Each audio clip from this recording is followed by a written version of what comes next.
Okay, so this is Clayton Oetting And Zach Eidex. doing our presentation on diffraction off of an iPhone screen. Alright, so to start off, I'll talk about what this experiment actually is about. And the idea is that with the phone, since it has pixels and it's a grid of pixels, you can actually use the iPhone as a two-dimensional diffraction grating. And with this, you can use the diffraction equation later to actually get the resolution of the iPhone. And this leads me to a questionable purchase of mine. It was a $12 replacement screen for an iPhone 6, which, if you move one more time, it comes out to be $130 without, if you just take it to Apple. So, this is probably a terrible phone, right? And some reviews said that, and they said, the resolution is terrible. Some people said it was perfect, though. And another interesting comment is that a lot of fishermen, they like to wear their polarized sunglasses, but they couldn't use their phone when they had their sunglasses on. So that means that the screen is a polarized screen, and that's going to be important for later. So, and I'll just hit some basic physics real quick.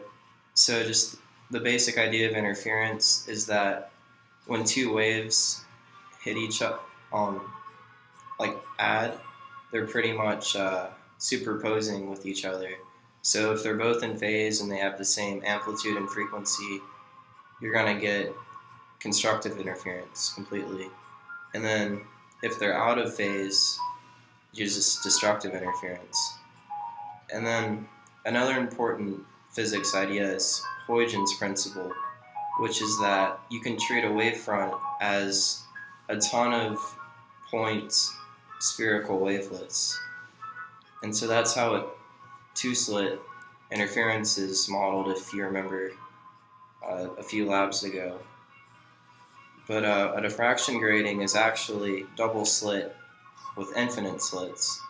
But the same idea is the same, of these spherical wavelets interfering with each other and getting bright and dark fringes. So that's basic. And what we're going to be doing with the iPhone screen is we're going to be treating it like a diffraction grating, where each pixel size is that distance between slits. And so what we have with the diffraction equation is we relate the distance between slits to the order of interference of the pattern downstream times the wavelength over the sine of the diffraction angle theta. We also have an equation relating tangent of that diffraction angle to the distance between bright fringe on the interference pattern y over the distance between the diffraction grating and the diffraction pattern that's formed. And so what we can do is, since our angle in this experiment, our diffraction angle is going to be very small, we calculate it to be about 0.05 degrees, we can say that sine theta about equals tangent theta about equals theta. So then we have two equations that equals theta, and we can relate this pixel size, what we're calling little d, in terms of the interference of the distance between bright fringe and the distance from the diffracting phone screen and the wavelength of the laser.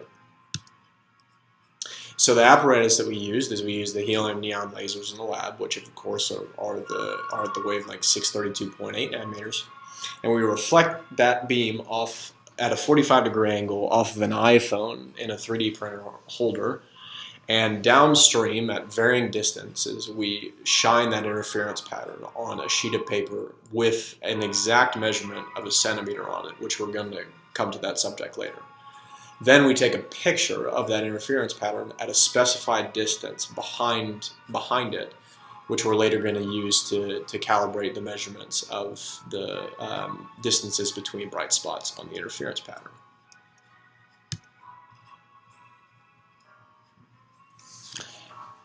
What was it? Oh, sorry. And then, I'll just talk about smartphone calibration real quick. And the idea is that you have this paper that's the diffraction pattern is going to be projected onto.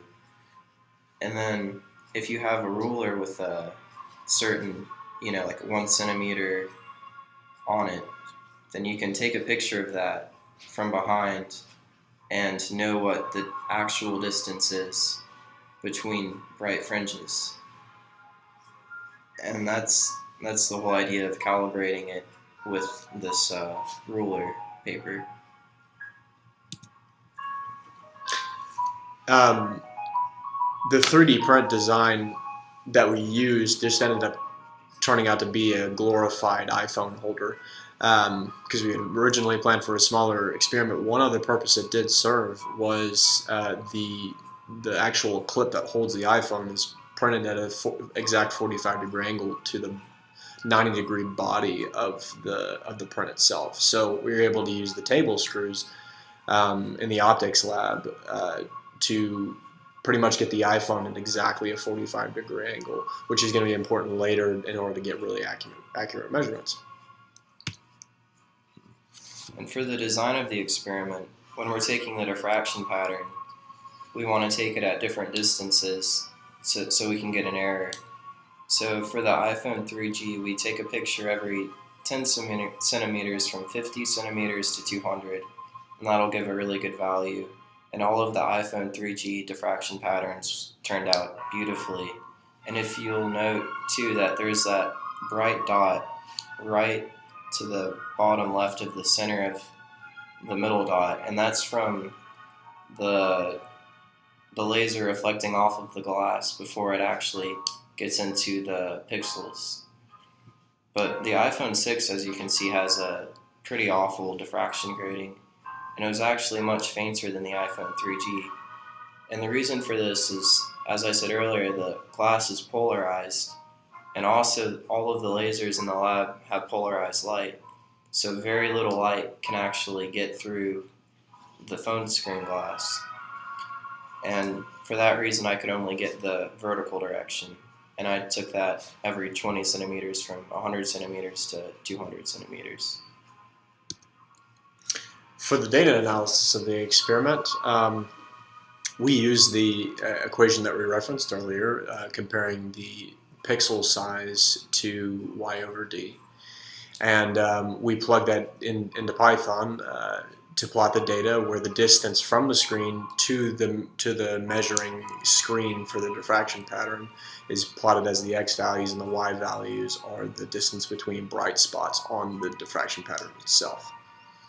Then when we plot this data, we fit a straight line to this data, keeping the slope as the wavelength of our laser over the pixel size. And so we can keep this pixel size as a parameter and let the computer calculate it.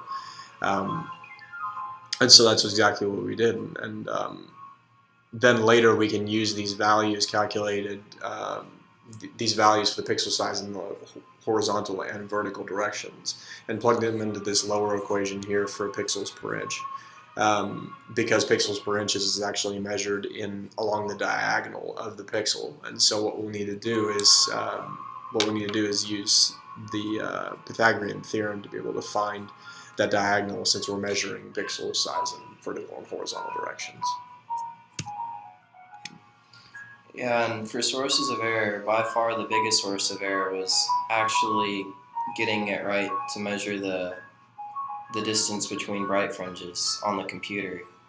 And the reason for this is that the dot of the bright fringe is pretty big, and getting it right in the center and then taking the distance between the two centers led to most of the error.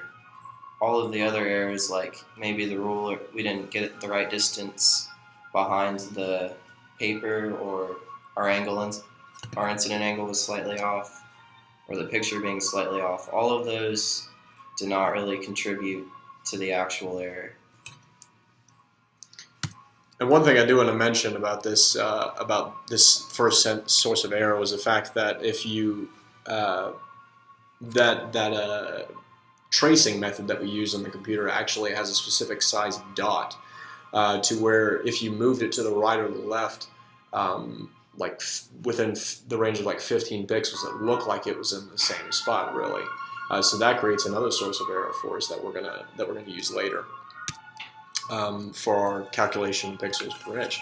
I want to see that right here. So what the computer calculated as a parameter value for both the pixel size and the horizontal size are shown here. Then we plug that into the pixels per inch equation that was on the previous slide, and we get an experimental result. But then also our error of about 15 pixels in that tracing method that we used, since we also measured there to be 220 pixels per centimeter on the screen that we were using to make this measurement, we can then get a value of 0.067 centimeters as error in measurement of the distance between bright spots. We can then add this error or subtract it.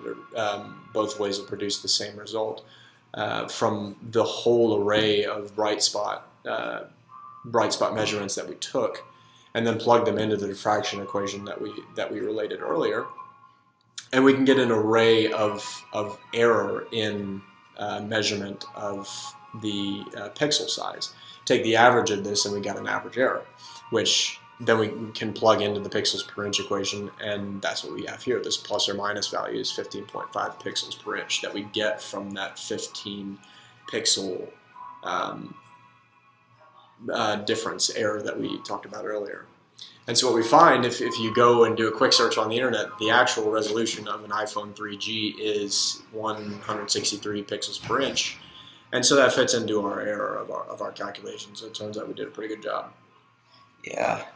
And also for the iPhone 6, but I want to add something first, is that you can see that the calculated vertical and horizontal pixel sizes are slightly different. So that means that if you're really interested in looking at a picture of a skyscraper, you want to view it horizontally because you have more resolution in the horizontal direction because the pixels are closer together.